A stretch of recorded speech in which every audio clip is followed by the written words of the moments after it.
Hello everyone, and welcome to a new campaign for Total War 3 Kingdoms, a game that I have not touched for a couple months, but I've been getting the itch to play it, and because of that, I have looked into the modding scene for this community, which wasn't too expansive when the game first came out because it just came out.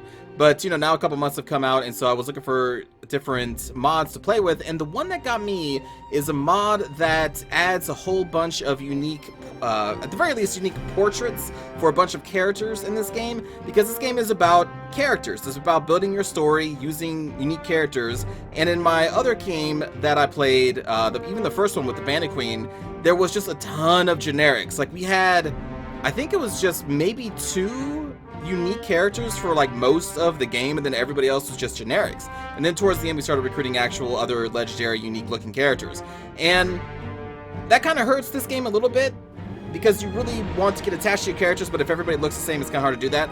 So the main mod that got me into this, and I'll have the mods listed below, adds a whole bunch of new characters. Now this currently is not in the game right now because I want to show you a little bit of the difference. So I'm going to jump in here, and then we are going to take a look really quickly at the, I think they call them noteworthy characters for each faction, and then I'm going to show you what it is like with the mod installed.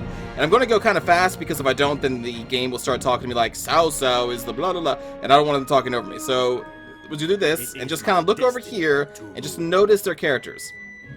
You know, Liu Biao and the 3 brothers. Sun Jian, I think, has the most in the base game with all of his family over there. Gong Suzan just has Zhao Yun. Yuan Shao doesn't even have uniques, he just has a bunch of generics, as does Yuan Shu. Now for the person we're going to be playing, Liu Biao, he just starts off with Huang Zhang, which is luckily a legendary character. But we got Kong Rong with a generic, we got Ma Teng with Ma Chao, which is a very cool character, and then Peng De, I forget my pronunciations, but he is also a generic, and I believe the Outlaws both have generics as well. Like, we played with the Bandit Queen, she was awesome, but they are just generics for the most part for both of these. So, you know, it's hard to get attached to these characters. Now I'm going to show you this same screen with the mod that I'm talking about installed, and you can see the difference. So now I have the mod installed, so let's take a look at this same screen that we just looked at, but with this mod. So Cao has his son, I believe that's his son, Cao Pi, and has his brother, I think, Cao Ren. Liu Bei now has Guan Yingping, which is the daughter of Guan Yu, and then Zhang Xingkai, who I don't actually know her. But some of these characters are not going to be in the game until later because they are, you know, children of characters, so they may start very young, but they will eventually come around. But let's go back to the screen here. It's like Sun Jian, I guess that's the same, but that's fine. Guang Suzan now has Tian Kai, I don't know who that is. Yuan Shao no longer even has any generics. Like, look at these 4 people. And the thing is that they look different, and I believe they have their own traits, I think.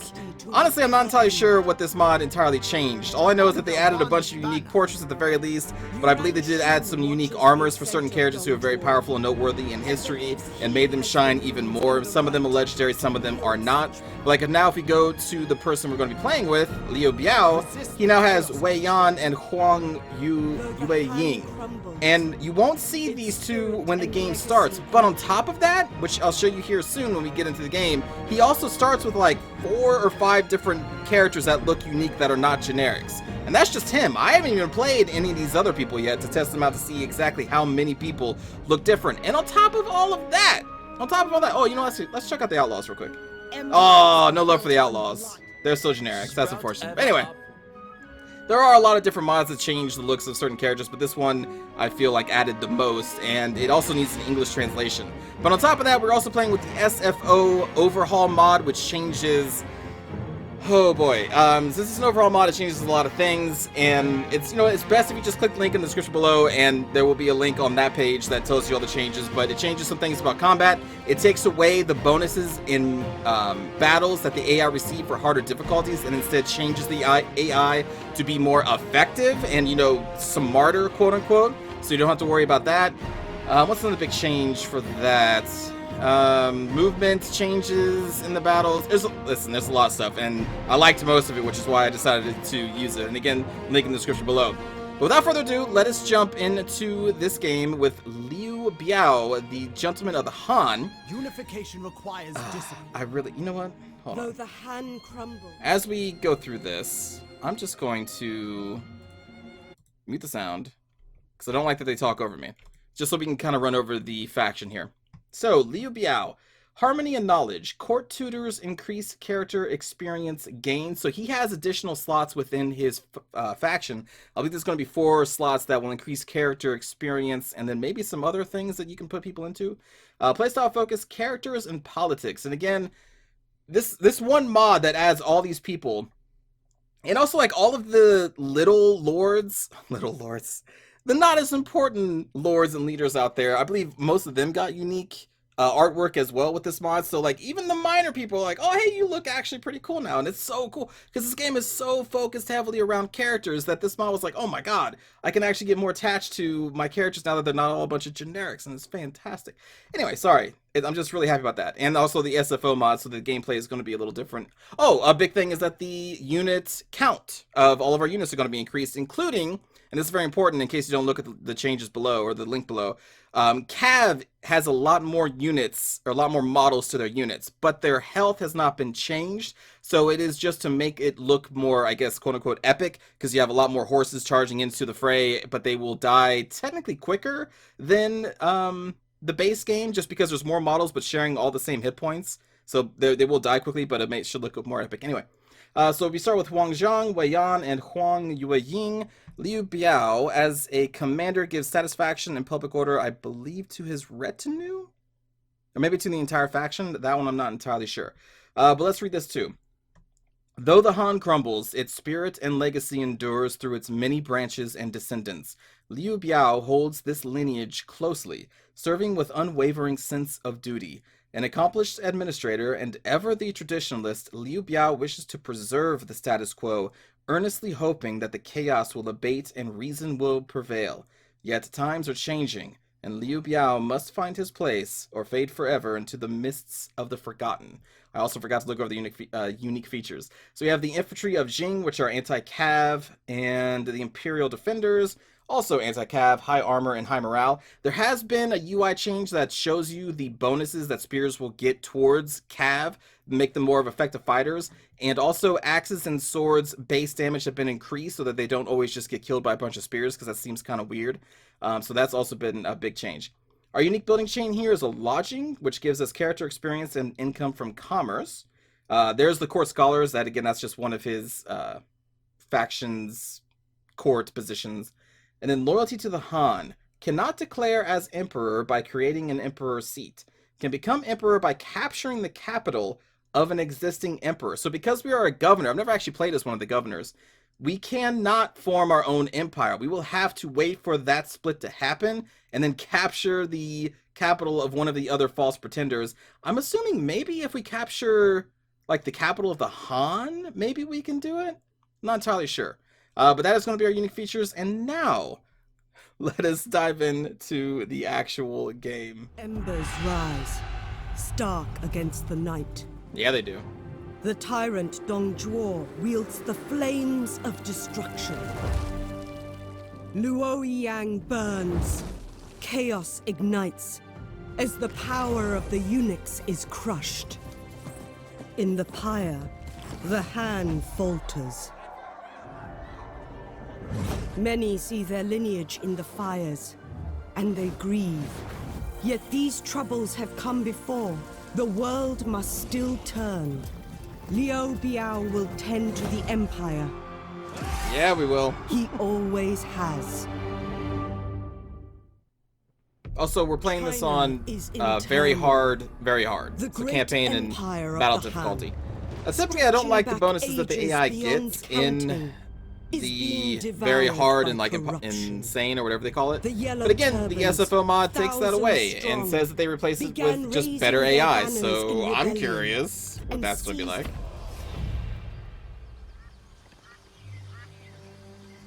That The city's on capital, fire. my lord. It is in ruins. So Dong Zhuo destroys the seat of the Han.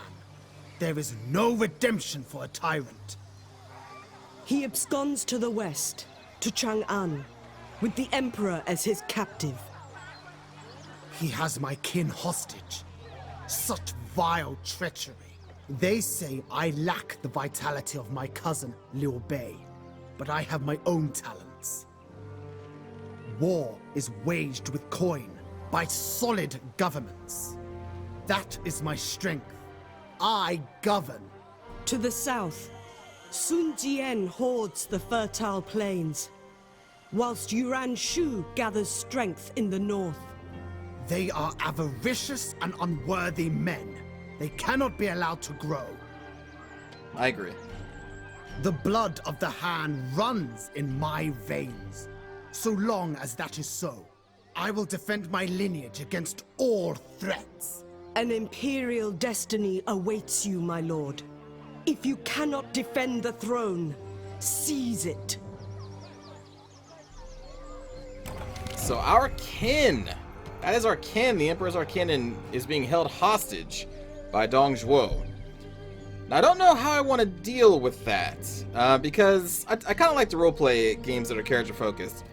So if our kin is on the seat, and if we attack Dong Zhuo, would we be thinking that, you know, would Dong Zhuo potentially kill our kin? Like, that's not going to be ideal.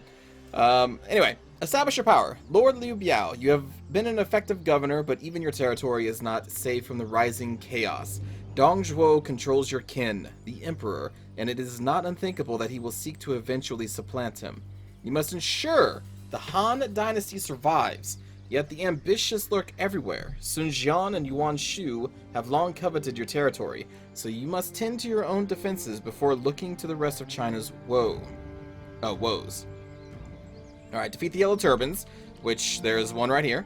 And then be wary of Yuan Shu and Sun Jian, which is kind of cool because in the stories, I believe there's Sun Jian's army right there. So he has run away with the Imperial Seal, and I believe in the story, Liu Biao around this time ambushes him on his way home to the south. And in that ambush, I believe he actually kills Sun Jian. And so then his son takes over. Now in this game, that's not going to happen, but I believe that's the actual story. Liu Biao faces war and does not shirk away. You are renowned for your steady hand and calm administration, yet the menace of the Yellow Turbans now threatens your lands particularly. Conflict should be avoided, but there is no choice. Confront and defeat this insurrection, which would be the Yellow Turban. We'll get some military supplies and morale, faction-wide. Morale's cool. Okay, so let's start with the left side here. What ancillaries do we get? Because this is random every time we start a campaign. What do we grab? We have, yes, we got a rat. I love rats. 10% income from peasantry and the administered commandery. I don't believe we're going to have any administered commanderies in the beginning. I don't think you have that yet, or your lord is the automatic administrator. I can't remember. And then a builder, +2 expertise and -1 construction time. Again, an administered commandery. That's a pretty weak start, I feel like. But let's go in here. Oh yeah, so here we go. So this would be a generic character, and I believe this is one of the sons of Liu Biao, Liu Qi. And it's kind of cool because this mod also adds story to these people, at least some of them. Let's take a read at the son. With Liu Bei's help, Liu Qi managed to get Zhuge Liang's aid with a trick. He called Zhuge Liang and took him to the library, saying that he had an ancient writing he wanted Zhuge Liang to examine. Once they had climbed the ladder to the library, Liu Qi threw the ladder down and begged Zhuge Liang again for help, even threatening to commit suicide. Dramatic. Zhuge Liang finally gave in and advised Liu Qi to request taking up the vacant post of administrator of Zhangxia. Liu Qi did so and his life was saved. I'm assuming that's from the texts. Okay. That's a little story about our son, the merciful governor here, Liu Qi. That's only one of our sons. We actually have another son who is our current heir if we go to the court screen. So, if you have seen this game's vanilla release, you're going to know that none of these people look like, well, except for this guy. This guy is an actual generic. But like Lady Kai is just a generic character, but look at this portrait here. She looks different, which is cool for me. Even these basic strategists here, Kuai Liang and Kuai Hui, which I'm assuming are brothers, they have, you know, their own unique faces and portraits, and then that's one of our sons that we went over. And then our heir is Liu Kong, Liu Kong, what are you giving us, Liu Kong? Satisfaction and public order as our faction heir. Cool. And then these three are going to be one of the unique things about Liu Biao. We can throw someone into the student and then eventually scholar and tutor to give them more experience. I think we'll probably just throw our son. It's either our son, the strategist of sublime intelligence, or our wife.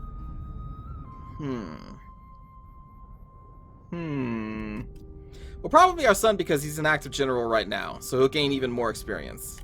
So let's put him as a student. Yeah, that seems cool. Then if you go to our family tree, let's see. So our father was Liu Long, who had 2 sons. And then, okay, so Huang Yue Ying, sorry. Again, forgive me for my pronunciations.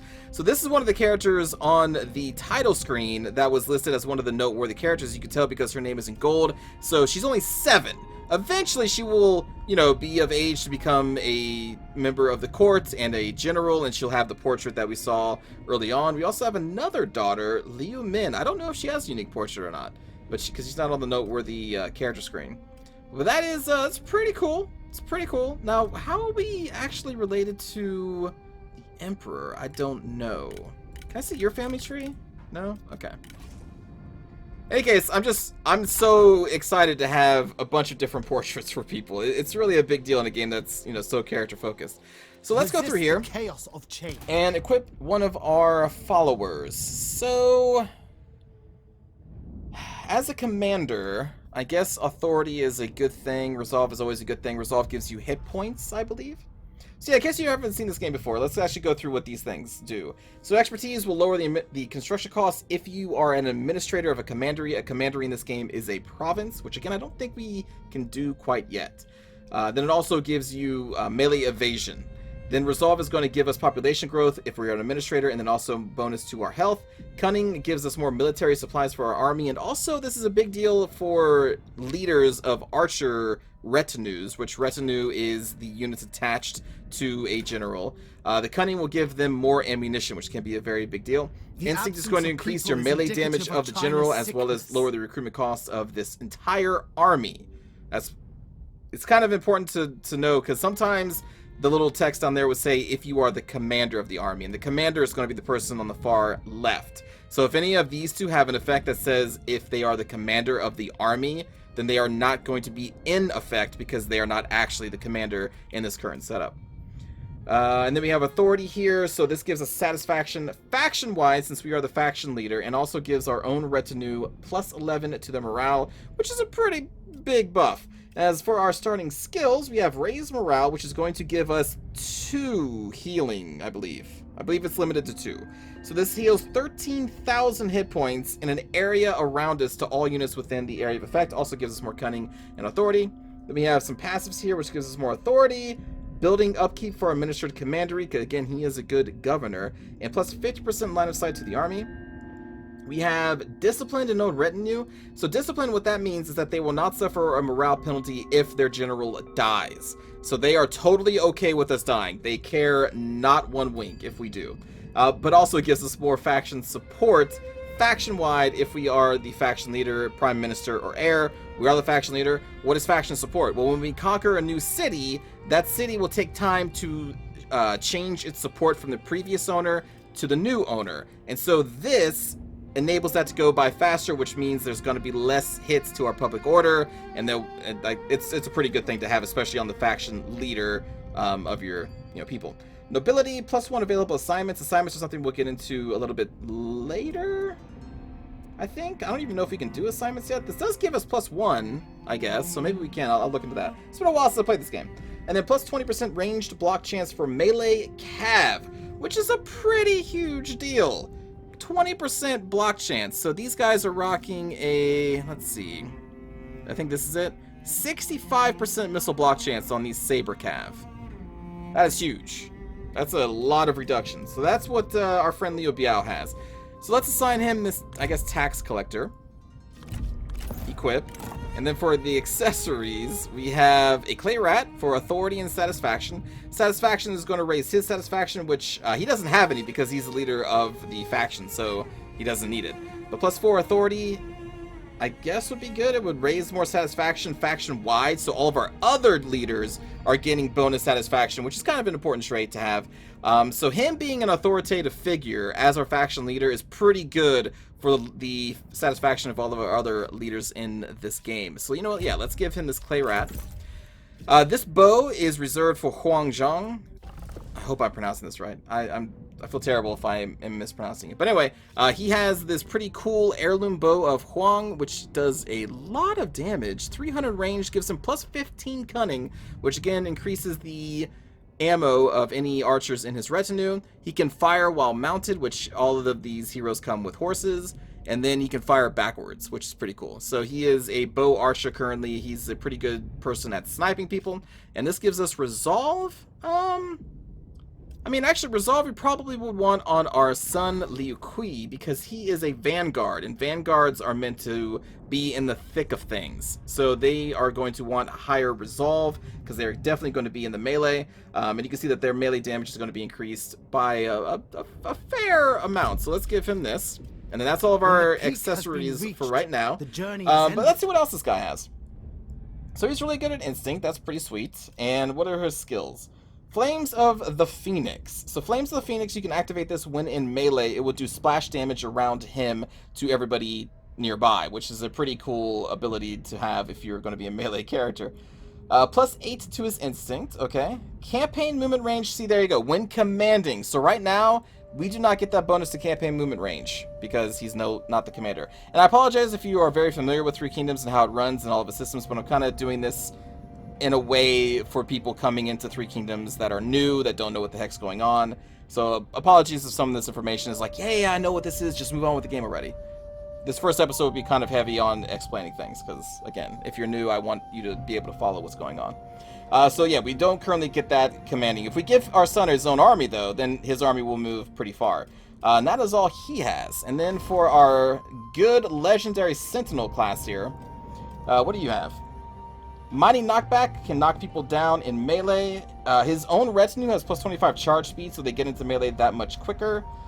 Stability. Unlocks assignment, counteract corruption. So we can put this guy onto an assignment, which we'll get into in a little bit. But that is something else that he can do. +5 to public order if he is an administrator, which he is not. Warning shot. Unlocks unit archers. I'm assuming that means for recruitment in his own retinue.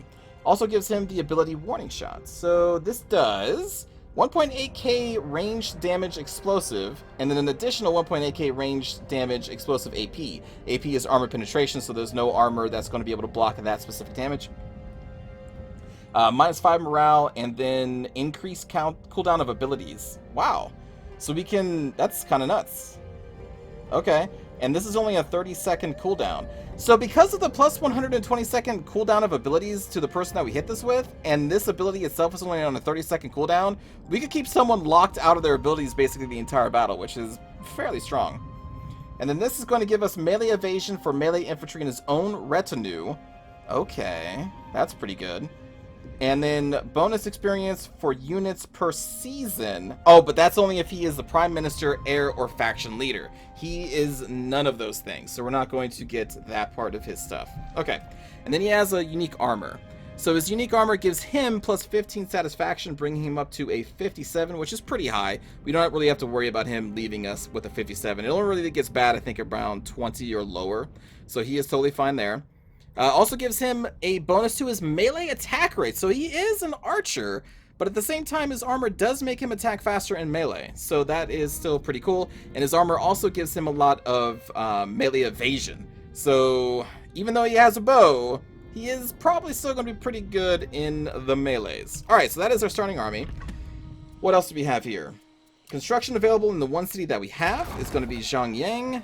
And let's take a look at his lodging. So if we right click on this, this is his unique tree for Liu Biao. So it starts out with, we get a +flat 120 income from commerce. There are different types of income in this game. It's going to tell you which one. Commerce, peasantry, industry, silk, there's trading income. There's a lot of different types of income. And this is also going to boost the income made from commerce in this entire province, or commandery as they call it. And then it's also going to lower the cost of agricultural buildings by 10%. And if we keep going up, we get even more money, more bonuses, and then it splits off into here, or off into two little chains. So on the left chain, we get a lot of money and a boost to income. Okay. And then the right chain will give us faction-wide character experience, but a lower amount of money overall. I would probably favor this, because if we get a few of these buildings in different provinces, all of our commanders are going to be leveling up very fast. And very high-level commanders, there's a big difference between high-level commanders and low-level commanders. So this is actually pretty tempting and a pretty cool building chain all in all. Now the thing is, in this particular province, if we look down here, the Yellow Turbans have control of the Toolmaker. Now from what I remember, the Toolmaker is an industry income. And that is not going to be buffed up by the lodgings because they do commerce. What else do we have in here? We have an irrigated farm giving us food production, peasantry income, military buildings are cheaper, and we have population growth, which is pretty important, especially in this mod, actually. That's another big change. In this mod, units are going to be cheaper or more expensive depending on the population of the province, which I think makes a lot of sense, and I like that change. So the higher amount of population we have, there you go. We have a lower recruitment cost commandery-wide or province-wide because of how many people are here. And I'm assuming, well, I don't know if we can see other people's population. No, we can't. But that should fluctuate depending on the amount of people living in the province. All right, so let's go back to our city. I mean, I guess I should still grab the lodging, although we can't even actually afford it right now because it's 2,100. We only have 2,000 currently. We also have a patrol giving us 2 public order, military supplies, and adjacent commanderies whenever we get those. And the government buildings are cheaper. Also provides us with a garrison. We should probably keep that. And then this administration office lowers our income, or sorry, our public order by 8, which is probably why we're at a -2 overall. We don't really have to worry about this until it gets to -100, I think. I think that's what it is. I think it's the same as like Warhammer. What else does it give us? Some more base income for peasantry and economic buildings are reduced. 10% income from all sources, plus 5 prestige. Prestige is a trait in this game that enables you to upgrade your standing in the world, your rank. And with the higher ranks comes more armies, more assignments, more just kind of good things overall. So prestige is also kind of fairly important. I'm just trying to think what I want to do right now. I kind of just want to build a lodging building because it's our unique building. But we don't have the money. You know what? How about we get into combat? Restore authority. We will fight this one out. As you can tell down there, again, if you're familiar with vanilla numbers, these numbers have been increased, so there would be more people on the field. It will look cooler that way. I'm just hoping that when we get into the big battles of like 6 armies, that my computer won't just blow up with the thousands of units that are going to be on the screen. Let's all pray that does not happen. Okay, so getting close here. I don't know if all of these characters got unique models. Let's see. His face may be different than generics. Maybe. I can't really remember what all the generic faces were. Attack. There's our boy, though, Huang Zhang. I believe some unique character models are in this game from this mod. I believe they are. But at the very least, their portraits are different, and that's... honestly, that's good enough for me. Look at all this cav, man. 150 cav to a unit. It's a lot of cav. But again, they have the same amount of hit points, so they will be dying faster, in theory. Alright, let me tell you what. We're going to put you over here. We'll put you guys in group 3. You can't actually see them, so that probably means they were hiding behind... what is this, a hill? Yeah, so they're probably like right back here. We're not going to be able to see them yet. And that is okay. We're going to put our son and put him in charge of the left. He's going to be in charge of a saber, which are good at blocking missiles. And then the mounted lancers are good at charging. The time has come. We're going to put them in a group together. We're going to lock them so they keep their formations. And then in the middle will be our man Liu Biao Make ready. with his archers and his axemen. Ready, bow. Now the enemy only has, what, 2 units? So this is gonna be pretty easy. Let's be real. Look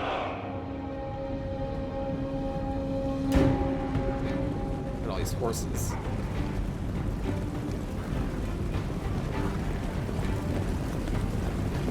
And I gotta say, like, the actual maps always just look so cool. The mountains in the background, the trees, the sun, like, look at that lighting. Now, if only this wasn't a Warhammer 2 fantasy battle. I'm gonna say this up front, I love fantasy battles. Like, Warhammer 2 is my jam. But that being said, I still do love the Three Kingdoms period. It's just something that I've always, well, not always, but I've had a love for since the Dynasty Warriors games were a thing. I love Dynasty Warriors. But when it comes to Total War battles, I do favor the fantasy one just because of all the different races, magic, you know, it's just a lot of fun. But you can't deny, man, like, these maps just look so pretty. They do look better than Warhammer, for sure. There you are. So we got some filthy rebels here. I'm going to decline, actually, let's just set that up right now. Let's decline all duels, because we don't need them. So we're going to do this. We're going to have our son pivot. As our main force gets up on this hill. These guys are dead. Like 100% dead. Let's shift you over here. And then let's actually start killing that guy with your bow. Your best is not good enough. Shut up and die! Boom! Nice hit. At your will! So we're going to enable his fire at will. Take heed, warriors! For China! And we're just going to kind of let him do his thing. Oh, there go our archers. Let's just charge.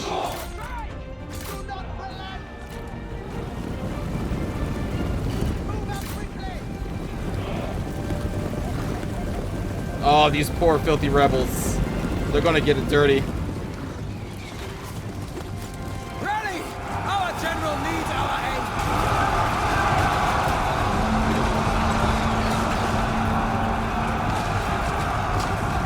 And then a whole other cap charge. Oh my goodness. Jesus.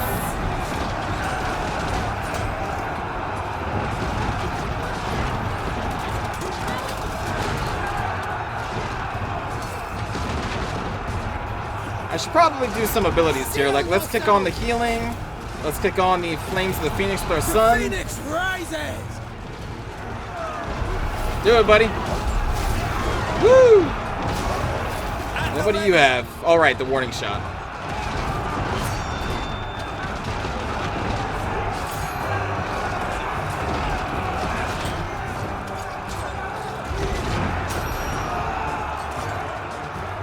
Man, they're just all, like, corralled in here.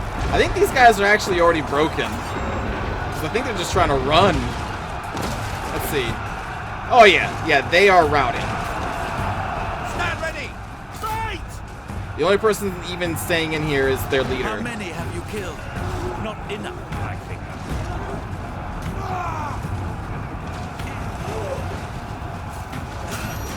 think. We do not fight fair.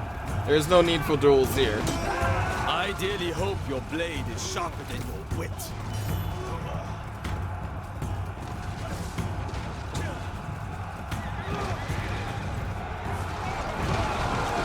And these yellow turbans are still just trying to run.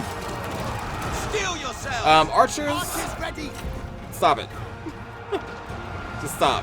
Run! You're gonna just hurt our own people at this point. I think we can probably fast. Oh, there we go. I was gonna say we can fast forward it. There we go, our first victory.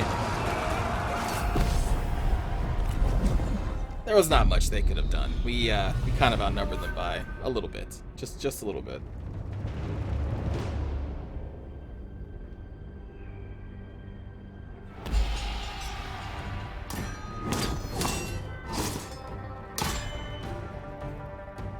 Those who oppose harmony Perfect. must be crushed.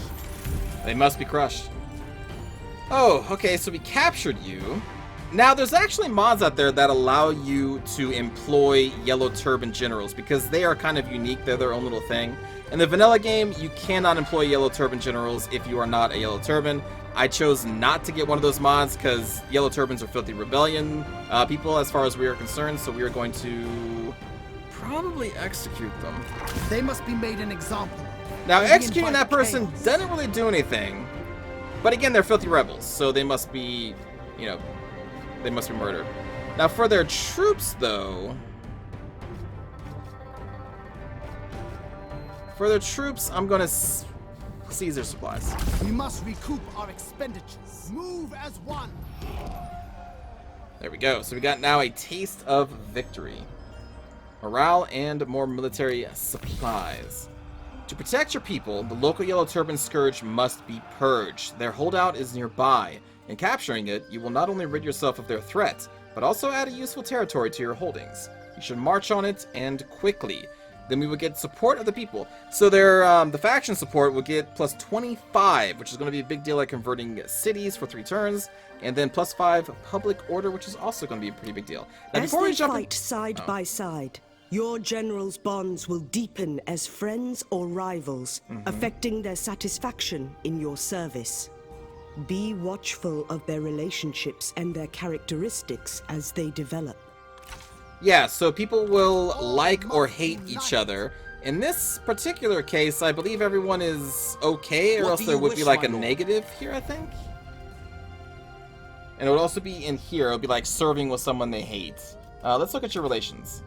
Currently, acquaintanced with Liu Kui and Liu Biao, because we now have fought together in battle, so they are now acquaintances. They could eventually become good friends, and he really hates this guy. Liao Hua, who I believe is the person that we just killed, maybe? Not entirely sure. Before I move on, we will be attacking the Toolmaker, because we can do that this turn. I do like that they also have these little tooltips here at the very beginning of the game. So, Liu Biao, the lands are beset by conflict. I must restore order. Our noble traditions must be maintained. And then we have like a little pop-ups over here. He seeks to frustrate our every move. His ambition will be his undoing. Talking about Yuan Shu up here. Here's the capital. You got a little pip over there. The capital in ruins has the tyrant no shame. So these are kind of geared towards whoever you are playing, which is pretty cool. And then we have, I think, Sun Jian down here. The tiger scurries south with the jade seal. I should give chase and seize his lands for my own. And now, as Liu Biao, I have not said this before, but we do come with 2 vassals. We have Sai Mao, or Kai Mao. I think it's Sai Mao. Who is our brother-in-law, I believe, because his sister is the person who we are married to. So he is our vassal, Sai Mao. He owns this territory here, and then we also have another vassal, Huangzu.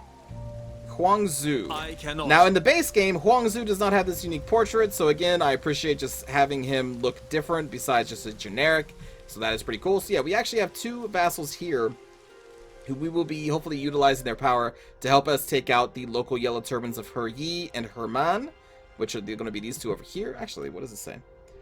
These fanatical brigands debase the very traditions and philosophies they purport to champion. Yeah, so we're going to be going after them probably next after we take out this Yellow Turban.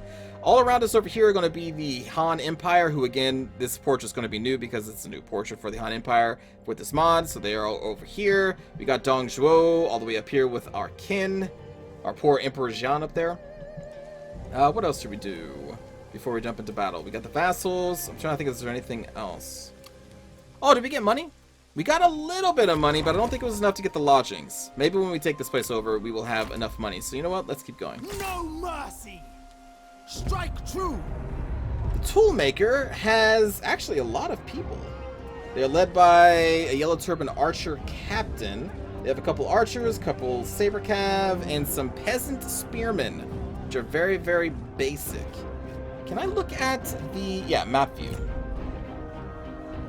Okay. Yeah, let's just do this.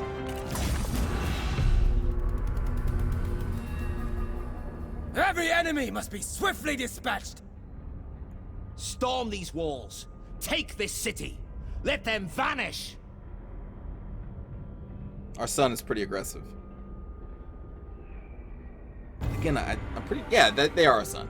I was going to say maybe they're our brother, but no, they are our son.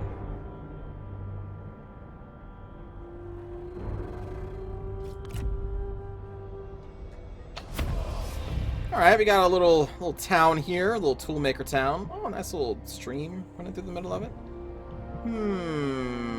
Multiple towers. We don't have access to flaming arrows yet to burn those down. And the enemy has about equal numbers, so I don't think we're going to be able to find a way in unless we hide some units. Let's be sneaky. We're going to trust our son to do a flanking maneuver by hiding in the trees and then springing out with some cav, I think. The time has come. I'm going to give him all of our cav. Cavalry. And we're probably going to have them split between these entrances. And we're only going to show the enemy our front side here. Prepare! Make ready! Weapons ready! Now, hopefully we're going to be out of tower range. Yes, we will. Okay. Bowman! I want the enemy to see us over here and see what their reaction is. Stand ready! So they have some cav. That's not everybody. Actually, is it? The 2 melee cav, the 3 archers. No, that is everybody. Okay. Perfect. All right, we will start our assault. We're going to move up. We're going to have them just walk up so these guys don't get ahead. The towers can do a lot of damage to your heroes, so you may not want to do that. Let's enable fire at will. Fantastic. And we're going to do this here. Stand ready. Move out quickly. Prepare. With speed.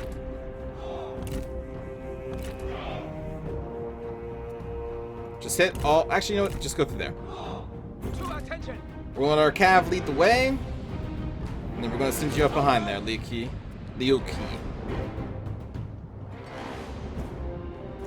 So now the enemy's going to be like, wait, what? 'Twas an ambush! Actually, it's not an ambush. Just we're being stealthy. Cavalrymen. Make haste. Horses. Faster. You know what? Both of you go through that way. Steel yourselves. Quick march. So they are trying to respond with their cav. Hurry. We're going to start running.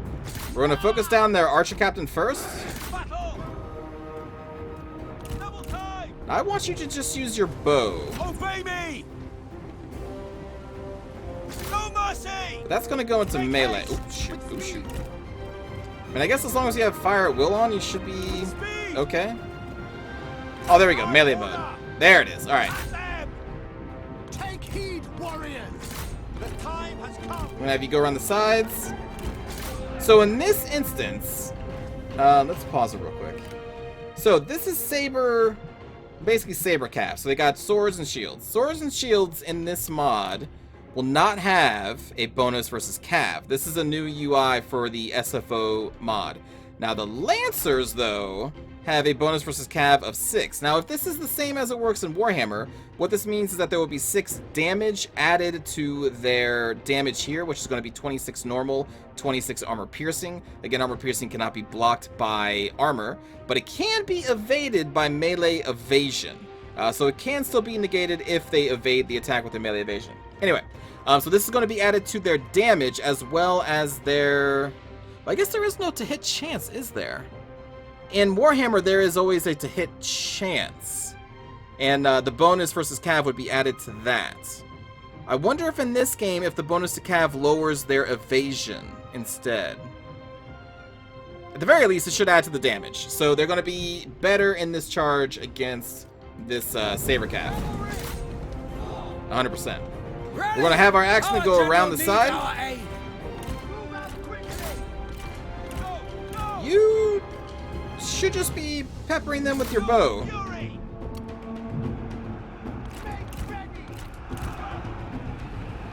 So we should win that engagement. We're going to do the same thing here. Go, my son! There you go. He's using his bow now. And again, we're going to wrap them around to the side. My son is in their cav. It's your AoE. Chase them down. should win that fight. We don't want to engage with the spears, so we're going to just send you guys up here. We're going to wrap these guys around. Try to ignore those spears. His ammunition is almost out. Our comrade is under We're going to send Liu Biao in, and we're going to heal. Actually, you know what? Go into melee mode. Actually, dismount. To attention. In this mode, or in this mod, the SFO mod, your heroes can be dismounted if they fight against spears or polearms. So I'm just going to dismount them prematurely. Well, not prematurely, but before they get in there. Alright, so their cav over there is almost dead. This cav should... Yeah, we're winning. So this is their hit points over here. So they are lower than us. So yeah, we're definitely winning that fight. And now we're going to have our cav coming over here. And we're going to heal our axe band by 13k. Which, with this many models, 13k is not that much, I don't believe. Like, their actual health is 70k? Yeah. Well, 71k currently. So again, 13k, it may sound like a lot, but it's not too much. It's not too crazy. But we are getting a nice recharge there. Where's the spears at? Oh, they went over here to protect the control point. Got it. Alright, so I'm going to have my Lancers take over this tower, because these guys may come back from routing, and I want this tower to hit them. The others are going to come over here. There we go. We have broke through there.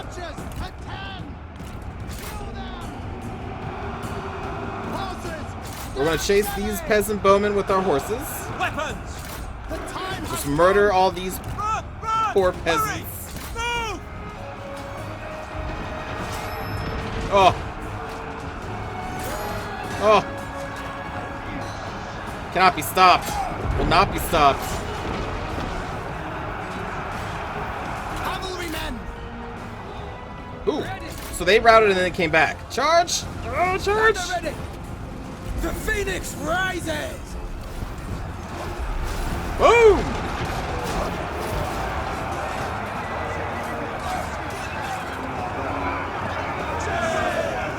Yeah! Alright.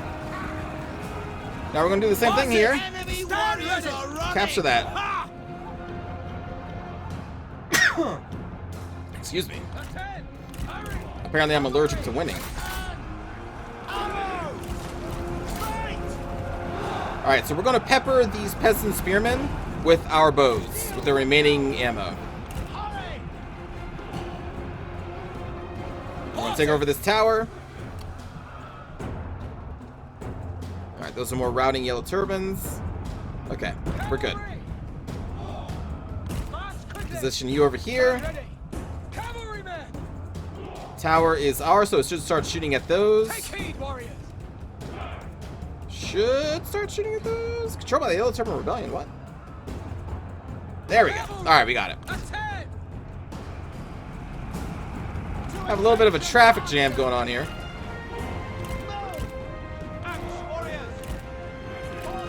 You come over here.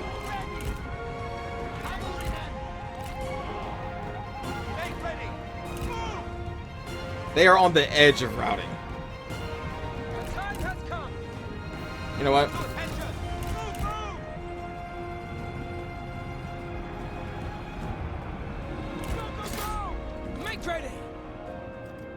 Dismount, my son. Charge! Be the warrior you were born to be.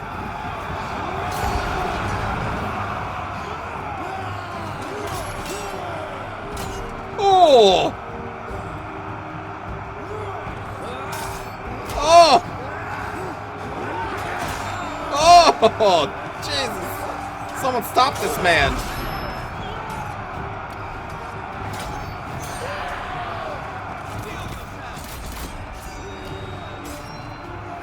God! These poor peasants! Oh.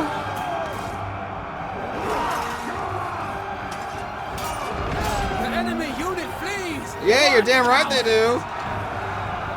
That's my son. Damn. They're like, oh my God, it's his father.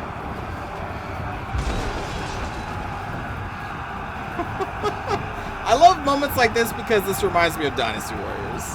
Just these super powerful warriors just murdering ranks of peasants. Anyway, we must claim this victory.